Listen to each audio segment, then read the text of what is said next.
মুসা আলাইহিস সালাম আল্লাহর সাথে সরাসরি কথা বলতেন। ওয়াকাল্লামাল্লাহু মুসা তাকলিমা, সুবহানাল্লাহ পড়েন। আওয়াজ তুলে সবাই বলেন সুবহানাল্লাহ। এখন বনি ইসরাইল হচ্ছে পৃথিবীর সবচেয়ে গোয়ার জাতি। তারা বলে, মুসা তুমি যে আল্লাহর সাথে কথা বলো আমরা তো দেখি না, তুমি যে কথা বলো আমরা তো শুনি না, তো কি করতে হবে? বনি ইসরাইল বলে, আমাদের মধ্য থেকে 70 জন নিয়ে যাইতে হবে তুর পাহাড়ে। ওরা আয়েশা যদি কয় হয় আমরা শুনছি, তাহলে বিশ্বাস করব। কত বড় ডাকাত দেখছেন বনি ইসরাইল। এদের চেয়ে গোয়ার জাতি নাই। এত গোয়ার তুমি করেছো মুসা আলাইহিস সালামের সাথে। তুমি যে আল্লাহর সাথে কথা বলো আমরা তো দেখি, কি করব? 70 জন আমাদের বন্ধু বান্ধব যে যদি দেখে, তারা বললে ওকে আস, 70 জন আস। 70 জন নিয়ে গেল। মুসা আলাইহিস সালাম হারুন আলাইহিস সালামকে খেলাফা দিয়ে গেলেন, আল্লাহ ওনাকে নবী বানালেন। মুসা আলাইহিস সালাম বললেন, হারুন খবরদার, বনি ইসরাইলের মধ্যে তাওহীদের বাণী প্রচার করবা, ঐক্য ধরে রাখবা, বিচ্ছিন্ন হতে দিবা না। চলে গেছে। এইদিকে বনি ইসরাইলের এক দুষ্ট লোক ছিল, নাম সামিরি। কি নাম? সামিরি। সে সবাইরে বলল, তোমাদের স্বর্ণগুলো ফালাও। স্বর্ণগুলো ফেললো। বনি ইসরাইলের স্বর্ণগুলোকে গলিয়ে সে একটা গরুর বাচ্চা বানালো। গোবৎস। কিসের বাচ্চা? দেখেন গরুর পূজা কিভাবে শুরু হয় পৃথিবীতে প্রথম। গোবৎস পূজা, গরুর বাচ্চার পূজা কিভাবে। সে স্বর্ণ গলি গরুর বাচ্চা করে, জিব্রাইল আলাইহিস সালাম যে জমিনে এসেছিলেন, ওই ফেরেশতার পায়ের নিচের একটু মাটি সে বুদ্ধি করে প্যাকেটে রেখে দিছিল। সে গরুর বাচ্চা বানায় স্বর্ণ দিয়ে গলিয়ে ওই মাটি এটার মধ্যে ঢুকাই দিছে ভেলকি দেওয়ার জন্য। স্বর্ণ দিয়ে বানানো গোবৎস গরুর বাচ্চার গায়ে যখন সেই মাটি ছুঁড়ে দেয়া হলো, এখন বাছুরের ভেতর থেকে ভ্যাঁ ভ্যাঁ আওয়াজ আসতেছে। কি আসতেছে? সবাই তো অবাক। সামিরি বলে, আরে তোমরা যে 70 জন দিয়ে মুসা আলাইহিস সালামরে পাঠাইছো, ওইদিকে এত ঘুরতেছে, আল্লাহরে খুঁজে পায় না, আল্লাহ তো এটার ভিতরে ঢুকছে। নাউজুবিল্লাহ বলবেন না?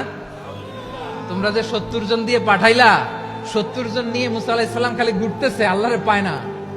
পাবে কেমনে? আল্লাহ তো, নাউজুবিল্লাহ, এটার ভিতরে। সেজদা দাও। এই সেজদা দিয়ে গেল। আল্লাহর নবী হারুন আলাইহিস সালাম বললেন, খবরদার, এটা সুস্পষ্ট শিরক। আল্লাহ সব গুনাহ মাফ করে, শিরকের গুনাহ মাফ করে না। খবরদার, তোমরা থামো। কে শোনে কার কথা? এই যে যেমন এখন আপনারা আমার কথা শুনতেছেন না? শুনতেছেন? হারুন আলাইহিস সালাম বললেন, খবরদার, এই শিরকি কাজে তোমরা সংযুক্ত হয়ো না। তোমাদেরকে কি মনে নাই আমার ভাই মুসা আলাইহিস সালাম কি বলছে? আল্লাহ শিরক মাফ করে না। খবরদার, শিরক করো না, আল্লাহরে ভয় করো। হারুন আলাইহিস সালাম তাদেরকে বুঝালেন, শিরক করো না, আল্লাহরে ভয় করো।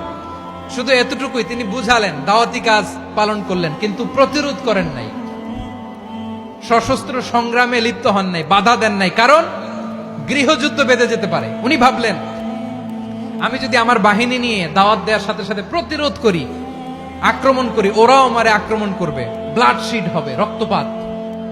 এমন অবস্থা হবে বনি ইসরাইলের মধ্যে, যেটা হয়তো আমার ভাই মুসাও কন্ট্রোল করতে পারবে না। সুবহানাল্লাহ কইবেন না?